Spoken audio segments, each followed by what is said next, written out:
Hello, in front of me I've got Fairphone 3. In this video I'll show you how to turn on or off incognito mode in Google Maps. Firstly, go to Play Store and make sure to update your Google Maps.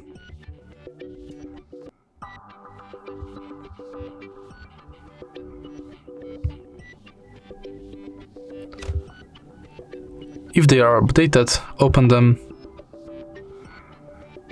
tap button in the right corner, and if this function doesn't appear, just reset Google Maps and open them again.